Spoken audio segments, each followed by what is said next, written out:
Hello, everyone, and welcome to today's virtual open house. So my name is Candace Smith, and I am BARR Advisory's Marketing Manager for Events and Brand Experiences. Today, joining me will be both of BARR's Directors of Attest Services, Angela Redman and Cameron Klein. I will have the speakers introduce themselves here in just a moment, but before I do, tell you a little bit about BARR Advisory.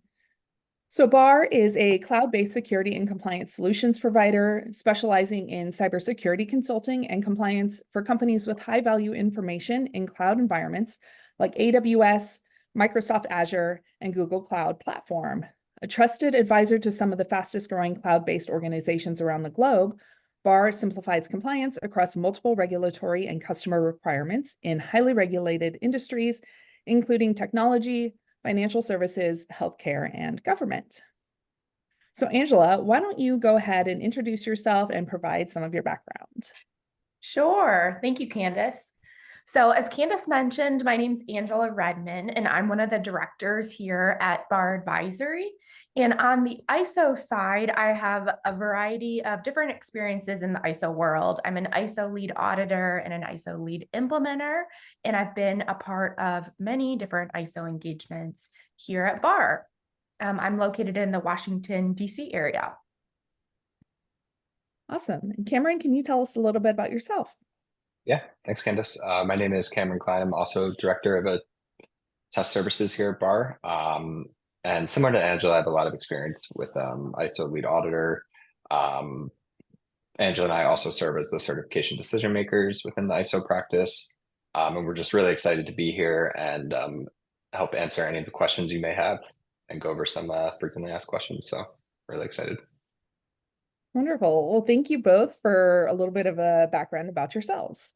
So today we are here to have an open discussion about all things ISO, which is an internationally accepted standard for helping your organization manage the security of your services, data, intellectual property, or any information entrusted to you by a third party.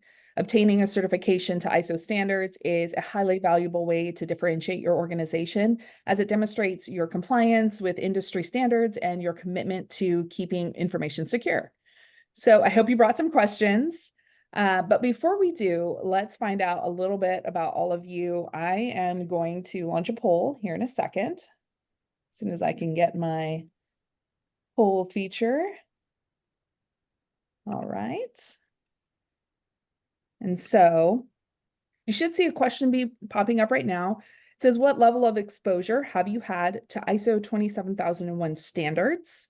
And if you could all take a second to answer that question, response options are, I have achieved an ISO certification previously, so I'm pretty familiar. And I have had some exposure, but still have some questions. And then ISO standards and certification are completely new to me. I'm going to give it one more second, and then I will end this poll and send the responses to our panelists. Wonderful. Wonderful. And Angela and Cameron, are you able to see those responses? Yep, I can see it. So it looks like most people on the webinar have had some exposure to ISO, but still have some questions, which is wonderful because that's the purpose of today's call. So of course, we're happy to answer any questions that you have. Awesome. All right. So thank you. And let's get started with a few housekeeping items first before we hop into these FAQs. Please utilize the Q&A feature on Zoom to submit any questions that you have. We'll attempt to answer as many as possible during this open house. Also, a recording of today's discussion will be provided after the event via email in case you missed something that you'd like to revisit or you want to share with a colleague. And so without further ado, let's start things off with covering those FAQs with our experts and have that conversation. So our first FAQ is, how can I help my organization achieve ISO certification for the first time? And Angela, I'm going to kick that one off to you first. Absolutely.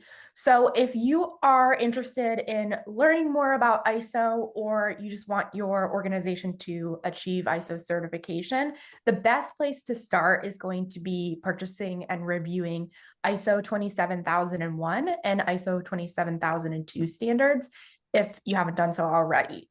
And when reviewing both of these standards, you'll want to focus on ISO 27001 clauses 4 through 10 first, because those are the requirements that have been established for kind of establishing your first initial ISMS. And so that's going to help you with the direction as far as where to start.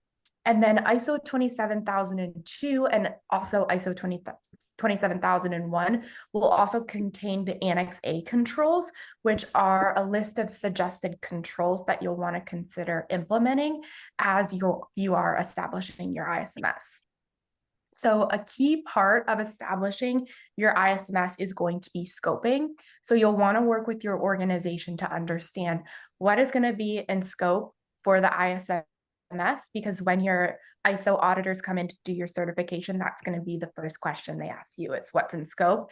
And it's very important to draw kind of a clear line of what you want us to look at.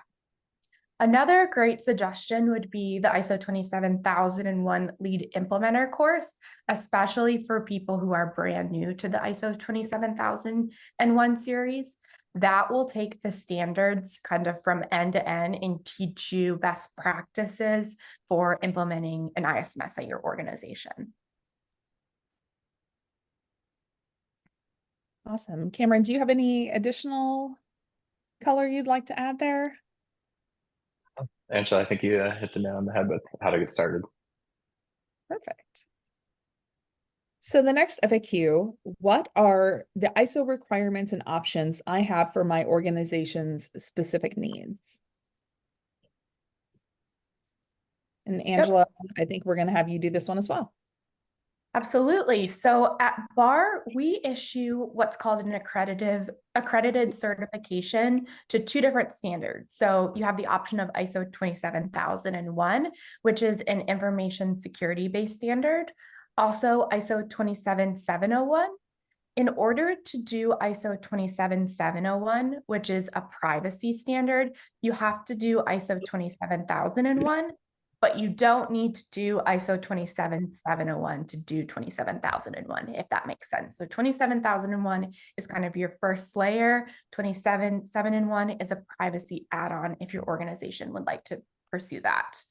Two other certifications that we can also issue, however, they won't be accredited by the ANAB, which is the accreditation body we use here at BARR, are ISO 27017 and ISO 27018. And you can think of those as just additional add-ons to ISO 27001. Some of the key requirements, kind of like I spoke to earlier with scoping, you'll want to initially scope your ISMS. Also, a big requirement of ISO is to establish, maintain, and improve your ISMS over time. So once you scope your ISMS and you have the initial requirements established, it doesn't end there. There's a big focus on maintaining and also improving that ISMS throughout the time that you remain ISO certified. Another piece that's required after you establish your ISMS, if you want to be certified, is of course, you need to go through an audit by an external certification body, and BARR is one of those certification bodies that we're happy to do those audits for you.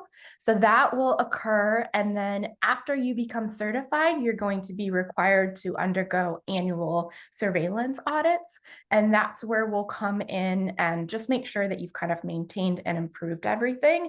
We're required to do that annually. And an ISO certification itself will last for 3 years, and then you'll be up for recertification in the 3rd year. Awesome. That's all super great information, Angela. And I've got one more for you. So I have an ISO certification, but I will need to recertify. What does that process look like? Yeah, so if you have an existing certification that was issued by another accredited certification body, and you would like to work with BARR moving forward, we can perform procedures to transfer that certification to us. So that certification can remain active. We just have to do a little bit of work with your existing certification body, and then we can transfer it to us. If you have an existing certification already with BARR, the recertification process is similar to the initial audit that you went through when you first got your ISO certification. It's a little bit more of a condensed version because we're already familiar with your environment and requirements. But that is a process that we're also happy to help you through. Wonderful. And we're starting to see some questions come in. So we're about halfway through our FAQs, a little bit less than halfway through. So feel free to start adding in some of those Q&A questions to that tab. All right. And so Cameron, I'm actually going to kick this question to you. Can you explain BARR's step-by-step approach to the ISO 27001 certification? Yeah, definitely. So there's a couple different phases from planning through the actual audit all the way to you receiving your final certification. So we'll first begin with some pre-certification activities. What we'll do is, chat with the leader on your team as far as for the ISO efforts. We'll conduct a client evaluation and engagement acceptance review. So a lot of this will be driven from the application. That's something you'll fill out as part of the pre-audit and pre-certification activities. And within there, you'll define your scope, the general headcount of which is in scope for the ISMS for ISO, as well as some other details that'll help us really determine, our efforts for the ISO audit. The next step would be the initial certification audit. This will include 2 stages. Stage 1 is really an overview of what Angela mentioned earlier, clauses 4 through 10. A lot of that is around policies, procedures, making sure your overall ISMS is, set up based on the standard. And that's essentially stage 1. It's usually a little bit less time than stage 2, which we'll get into now. So stage 2 really evaluates the implementation and effectiveness of the ISMS. This stage is performed at the client's location. Over the last couple of years with COVID, we've been performing them remotely, and there are various factors that would go into, if it would be a remote audit for stage 2 or a in-person audit. All of that, we'd be happy to talk through the pre-certification activities like we mentioned. And once the initial certificate is issued, as Angela mentioned, it's valid for 3 years. The surveillance audits are conducted annually, and they'll just have to be completed prior to your original certification date. And this helps make sure your organization is able to maintain its compliance to the standard. And as Angela mentioned, those typically take a little less time than the initial audit.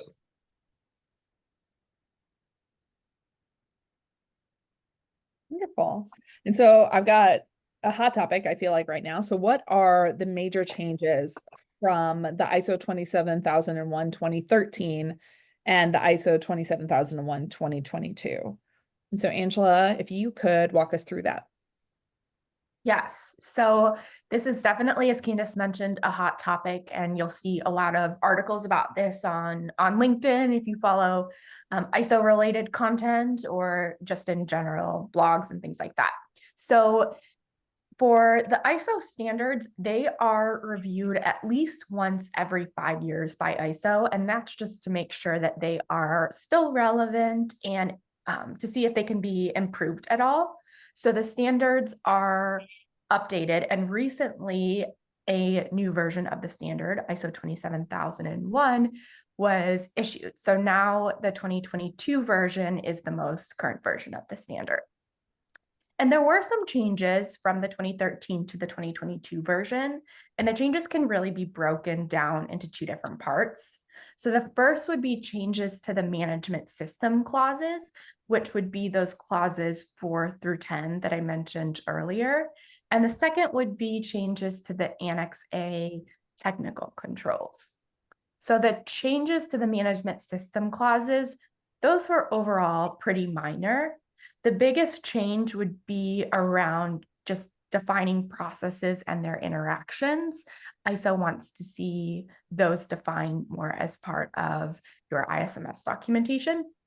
There also were some minor clarifications and specifications made just to a handful of the management system clauses in order to make them easier to implement and more standardized across ISMSs.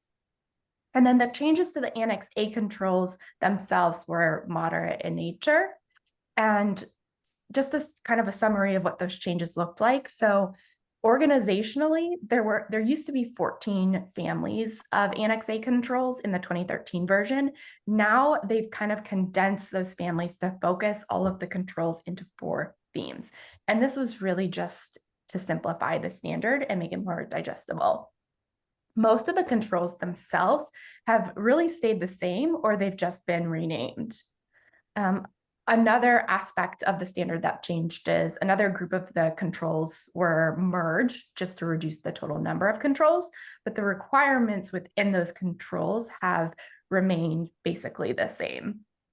And the biggest overall change to the Annex A controls was the addition of 11 new controls, and those were to reflect kind of new and evolving security areas. Wonderful. And so kind of to piggyback off of this, is there a transition period to certify to the new ISO 27001 2022 requirements? Angela, if you want to keep going on that. Yes, so there is a transition period, and that is common whenever ISO implements a new version of a standard. So for this standard in particular, all existing ISO 27001 2013 certificates will need to either be withdrawn or will expire by October 31st of 2025. So that means if you were certified to the 2013 version in 2022, you have until 2025 to essentially transition to the 2022 version. And that was really just to give people some time to understand the changes and implement them at their organization. For organizations that do not have an existing certification, you are eligible still to certify against the 2013 version up until April 30th of 2024. So you still have a little bit of time if you would like to be certified to 2013. However, after April, all new certificates will have to be issued to the 2022 version. Perfect. So very timely at this point. All right, Cameron, I've got a question for you. So what does it mean when we say that BARR is one of a few firms eligible in the United States to perform audits against ISO 27001, SOC 2, and HITRUST? Yeah, that's a great question. Yeah, so in 2021, we earned our accreditation for certification as a firm to ISO 17021. Which this is really the guideline for certification bodies and the procedures to issue these accredited certifications. This gives us the recognition to issue certificates to ISO 27001 to companies similar to yours that are on the call. For each of these frameworks, we have to adhere to a variety of standards and confirm certification audits in accordance with these standards. So this is why so few firms currently are eligible to perform all three audits, that being SOC 2, HITRUST, and ISO 27001. Awesome. And let me get back to my questions here. Sorry, I was also responding to another question. So, Angela, what about organizations who are interested in SOC 2 and ISO 27001? What is the main difference between the two, and how can organizations benefit from both? Yes, that's a great question, and a question that we get pretty often here at BARR.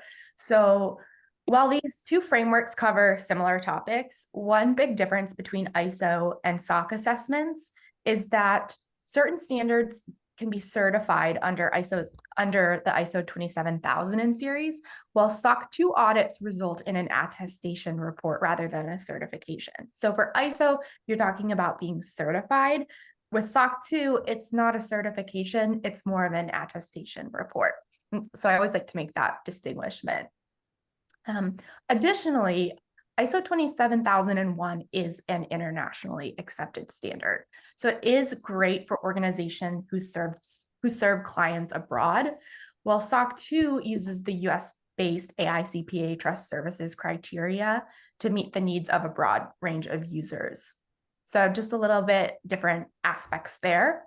Having both is really what we typically recommend to our customers because they not only increase consumer trust, but they really do enhance your brand value. And it's a great way to stick out from your competitors. You'll really stand out as an organization that takes security seriously. And so Cameron, a question for you. What is ISO 27701?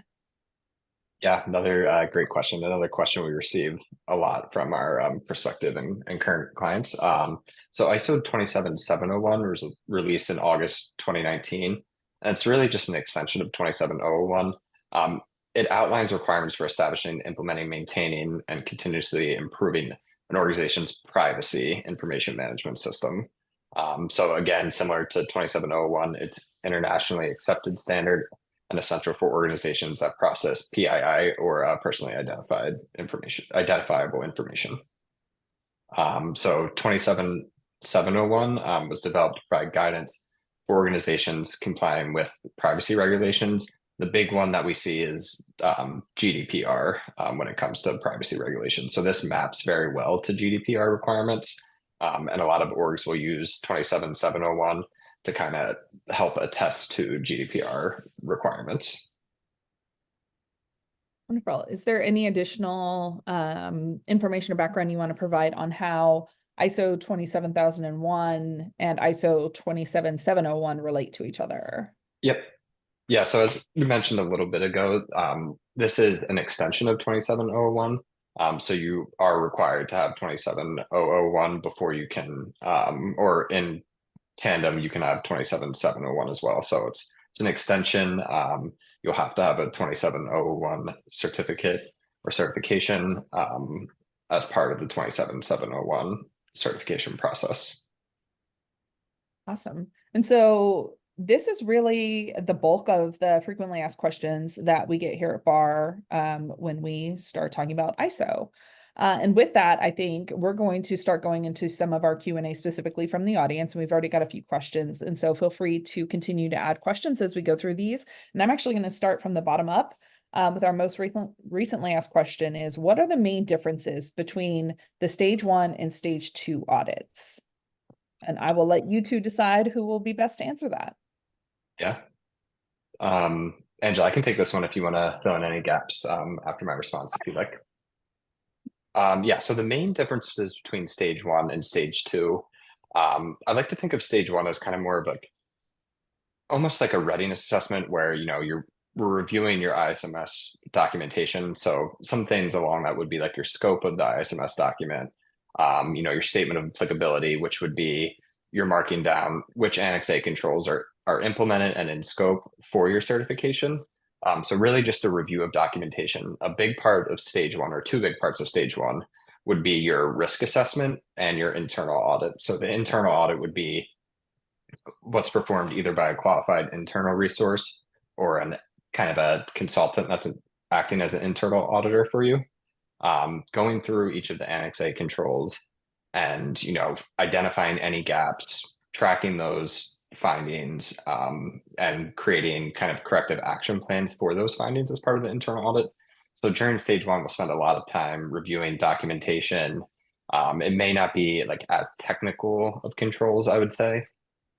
And then as you go through stage 1, we'll identify any type of findings that we identify as part of stage 1.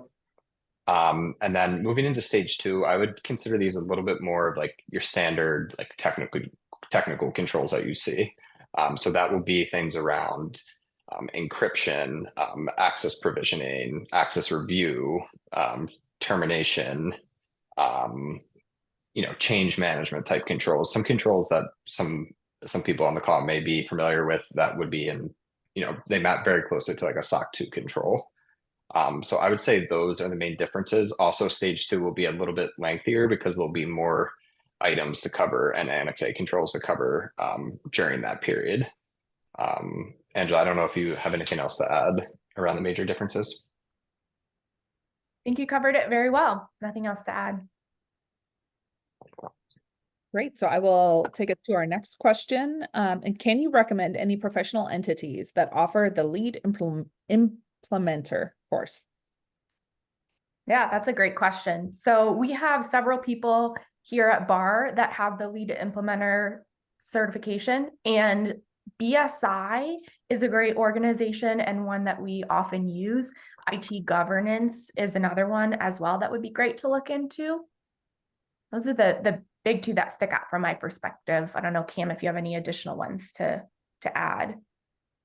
Yeah, no additional kind of firms that offer those services. I will say that I've taken both the lead implementer and the lead auditor, and I think the lead implementer gave me a lot more insight as far as like how to set up the overall ISMS as like a client. So it was really helpful when being a lead auditor, to understand all of the activities that go into setting up an effective ISMS. So definitely think it was a great course. Yeah, I would say if you're going to be the one at your organization responsible for doing the internal audit, then definitely probably both the lead implementer and the lead auditor course would be great for you. If you're more focused on just starting up your ISMS and kind of maintaining it, then like Cam said, I would say the lead implementer would definitely be the way to go. Right. And I've got one more question. So quick plug to drop any additional questions before we wrap up for the day. But so the final question I see right now is, Angela, what are some of the most common roadblocks for clients beginning the ISO process? Yes, I would say the biggest roadblock initially is just, I mean, after you purchase the standards and you review them, it definitely can feel overwhelming from the client's perspective to go about implementing it across your organization. But I really think that's where using the resources that are available to you, so obviously reviewing the standards and becoming familiar with them, but go the extra mile, take those courses that will really walk you through what you need to do. Look for other resources that may be out there. BARR has some great resources on our website to help you understand the standards in more depth, as well as various content on LinkedIn and YouTube. There's a lot of great resources out there. And then the second aspect I would say would be the internal audit is definitely a roadblock for some organizations. As Cam mentioned, it needs to be a competent person doing the internal audit. That means it needs to be someone that's very familiar with the standard itself. And it also needs to be someone that has a bit of independence. So it's typically someone that's separate from whoever established the policies and implemented the controls. And a lot of smaller organizations don't have that in-house, which is why oftentimes we'll see organizations outsource this.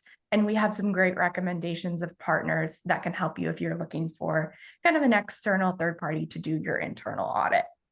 Because we at BARR, as a certification body, we can't do your internal audit and be your certification body. So that needs to be someone separate. Great. And I know that was kicked to Angela, but Cameron, if you have any additional insight you'd like to provide. No, I think you covered it, Angela. Perfect. And we did actually get an additional question. So how should an organization think about defining the scope for the ISMS? Yeah, that's definitely a great question. We receive that question a lot. So the main thing to think through is ultimately the scope is up to you as the org of how you define it. So as part of the application process that we mentioned earlier in the call, you'll be defining the scope, the head count, some various factors that lead into that.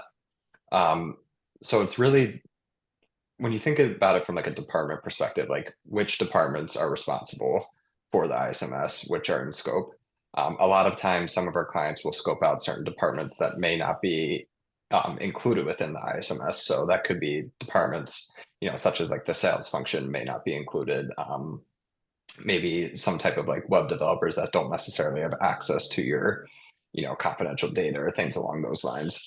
So ultimately, it is up to you. And then based on how you scope the departments, the processes in place at your company, you'll be able to determine your head count, and really just thinking about it that way. Angela, I don't know if you have anything else to add along, thinking about defining the scope. Yeah, I mean, I would just add on to what Cam already said and say that I would start with thinking about the information that your organization wants to protect through the ISMS.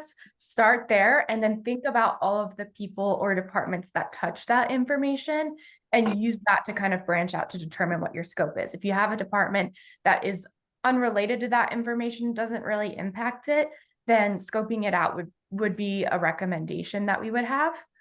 So start with the information, branch up from there. All right, so I'm not seeing any additional questions come in. And so with that, we will conclude our open house for today. Thank you to everyone for attending and to our experts for sharing your years of experience, insight, being transparent with us. We hope that you found this information valuable and that you got all of your questions answered. But if you didn't, please feel free to reach out to Angela and Cameron directly to continue the conversation. Their email addresses are on your screen right now. And then please watch your inbox for the email with the recording of this discussion. We hope you have a wonderful rest of your day. Thank you all for joining. Thanks, everyone. Thanks, everybody.